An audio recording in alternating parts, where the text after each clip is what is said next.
Okay, all of you. She's got the whole world in her hands.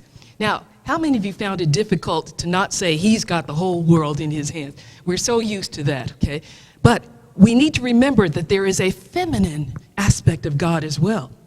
In Genesis, the creation story, we understand that God created us in its image and likeness, male and female, okay?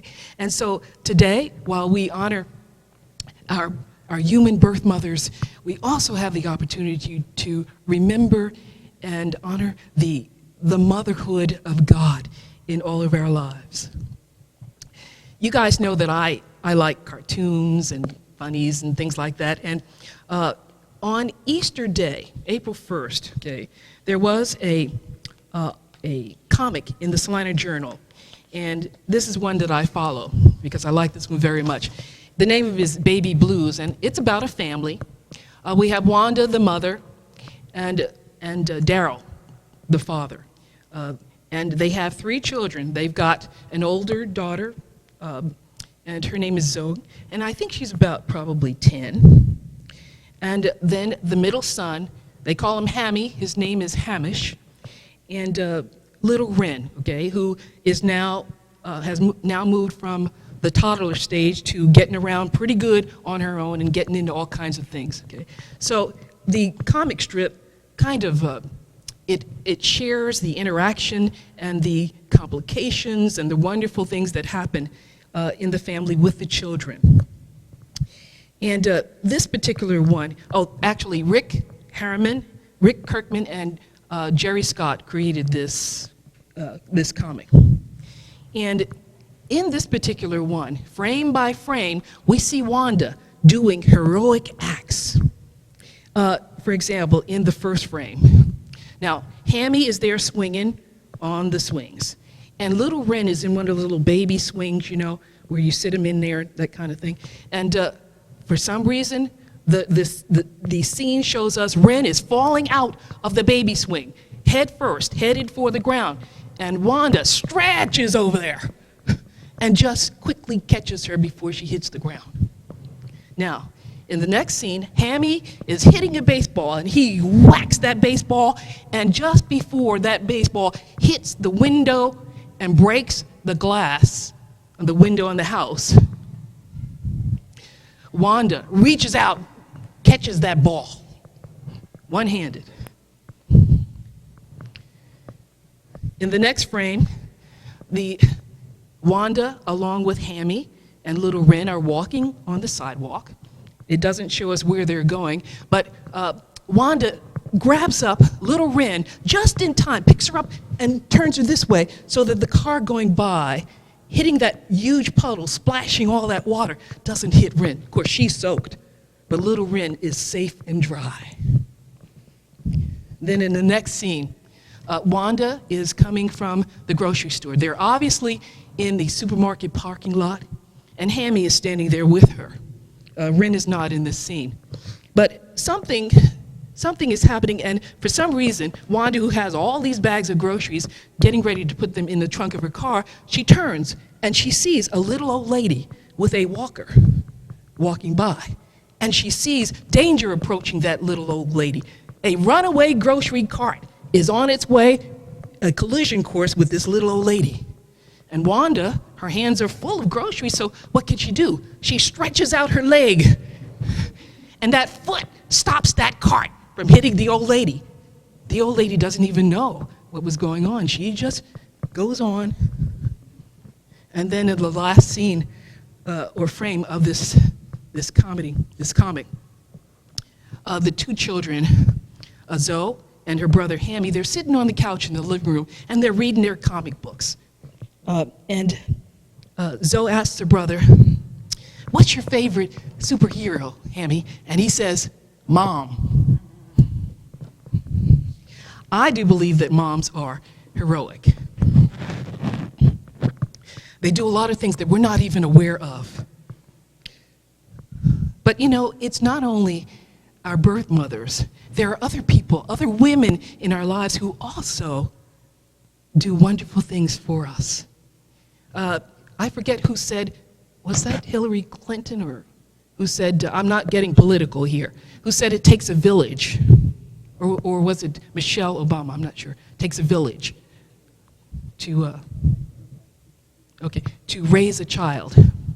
And, you know, even if we're not connected with a child by birth or being a member of the family, we all participate in the learning experiences and the growth of every other soul whose life we connect with, whether consciously or unconsciously, because we are all one. And that's the beauty here. We are all, in that sense, playing the role of mother, supporting, encouraging, being an inspiration, supporting, teaching. All of these things we do for the people in our lives, the children in our lives, and the adults in our lives. And I think it's so marvelous that this idea of motherhood, it comes from the top down. The motherhood of God, okay? The motherhood in humanity, and the motherhood that we see working and expressing in the world of nature. Have you ever watched those nature specials online where the mother, whatever the animal is, okay, the mother adopts or allows another animal of a different type to be with her own cubs and to nurse because that other animal has lost its parent, its mother? Those are so touching, okay? And all of this is this divine feminine aspect of God expressing through all of us. Now, granted, women have a special and unique opportunity to express the fullest, I believe, expression of this feminine aspect of God. I think we are uniquely created in that way. But men, too, have that feminine side. And a lot of stay-at-home dads who allow their wives to go out and work, they experience an expression of this motherhood as they tend to their children. It's a beautiful thing to watch. I have a friend whose nephew, in his marriage with his wife, they decided that she would be the breadwinner. She worked at a profession that brought home a lot more money than he did, and he was happy to stay home with the children. When I first heard this, I thought, isn't he getting a lot of pressure from people, you know, who just think that he's just, you know, he has the good life here, staying home with the kids? And then you got to realize that that is not easy, okay? That a lot of times it's a lot easier to deal with the world out there, the business world out there, than the complexities of raising children, the complexities of teaching and guiding and instructing, okay, and offering support and always being there and sacrificing for our children or those that we love. I don't have children, but I realized that being president of the Salina Chorale, I realized there are times when I'm mothering these folks. They're older than I am, okay? And they call, okay, or they come up with a problem, whatever, and it's okay. It's really all right. You know, we'll work this out, okay? If you're needing a ride, we'll set up something for you, or whatever it is, okay? Or they've outgrown their concert attire and they need to get a new one, okay? A larger size, perhaps. That helped. That happened with a lot of people this last year. I won't say who, okay? They probably won't be watching this, okay? And as I put my concert attire on for our April 29th concert, when I put the top on, I thought, expanding horizons, okay? But I got in it just fine, okay? Maybe in the next semester I'll change my size. I'm thinking that stuff shrinks, okay? But it's called unshrinkable. It's some kind of cotton that's unshrinkable. So I may have to rethink that whole thing, okay? Or I could work out more and slim down a bit. Oh, by the way, I'm doing really, really well. Those of you who know that I've been on this exercise program because I do not want to have to go on diabetes medication. At my last report, my doctor didn't even mention having to go on diabetes medication because I'm now close to the normal range, which is 4.5 to 6.4, and I'm 6.8. In January, I was 8%. And yes, she wanted to slap a bunch of stuff on me, and I said, give me a little time. Give me a little time. Okay? So this worked out really well. But I recognize, even in the effort of my doctor to help me be well, that she was using and expressing this motherhood principle, this divine feminine, to care for me, to be concerned about me and what my needs are.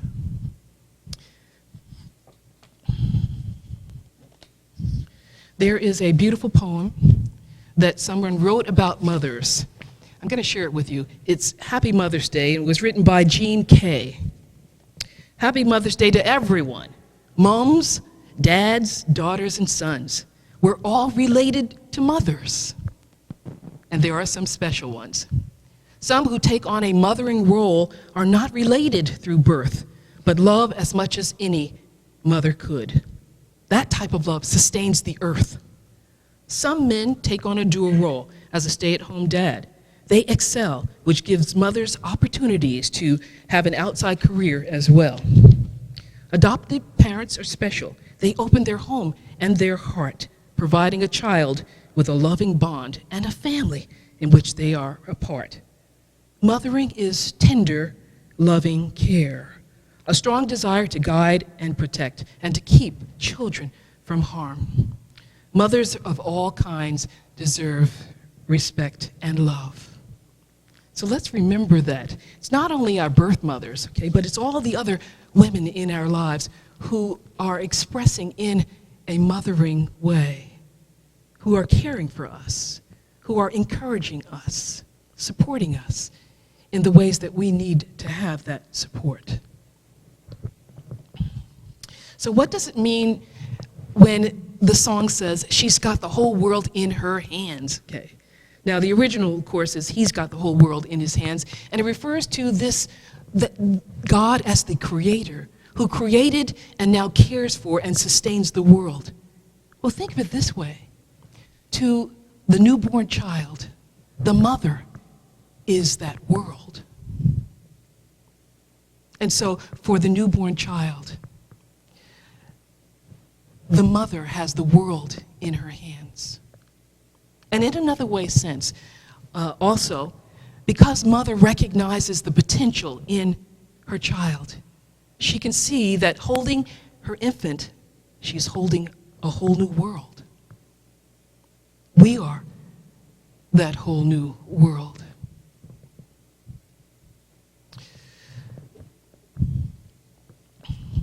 I'd like to share something that I found to be very beautiful. This comes from a chapter in Mark Nigbo's book, The Exquisite Risk. And he's talking about the idea that we are enabled by loved ones, those who are our mothers, those who are fulfilling the mother role in our lives. We are empowered to give to life, give ourselves to life without fear. It is the divine feminine giving birth to us. And Mark wrote, this holding back nothing centers on the perpetual risk to break and reframe our ways of seeing and being in our world. There is a Tahitian god, Ta'aora, which sleeps in a shell. It wakes, and standing, it breaks the shell, only to create the earth. Not long after, he sleeps and wakes again and breaks the shell, only to create now the moon.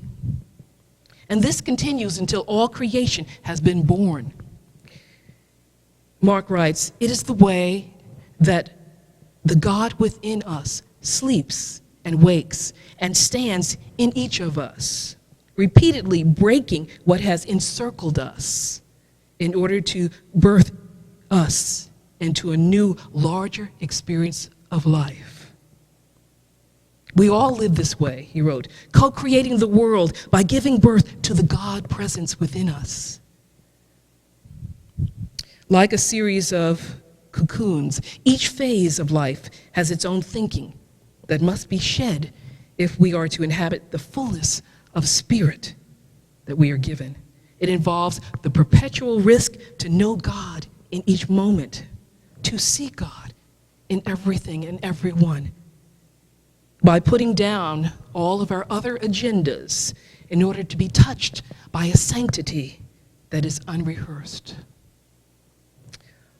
I just think that's really, really beautiful about this whole idea that God in us breaks this shell that often encircles us so that we are given new birth and new life as we move into new experiences.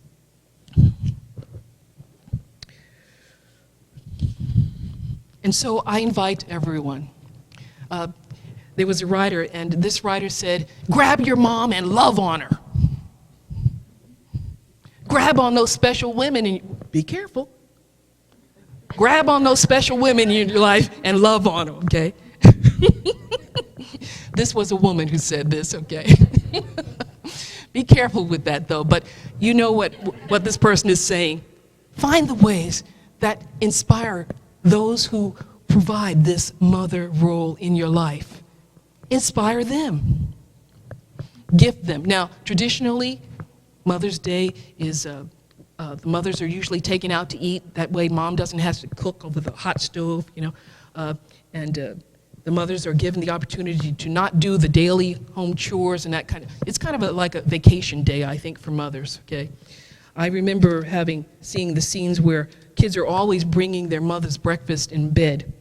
And there's a commercial out right now where the kids are bringing pancakes, okay, to mom and to dad, and there are all these colored jujubes or whatever they are on top of these pancakes, okay? I think it looks hideous, but to them and to their parents who are loving and accepting and appreciative, these are the most wonderful pancakes in the world. So take your mom out to eat, okay? Or do something special for your birth mother and for those women who are special in your life, who provide that mothering role for you. It is an expression of the mothering role of God, the divine feminine. And now as we move into our meditation, we're going to experience a meditation which is about the divine mother. If someone would get the front lights, and I invite you to sit back, relax. You might like to close your eyes and let this be a symbol that you're returning your focus within, letting go of the sights and sounds around you. Allow yourself to be present.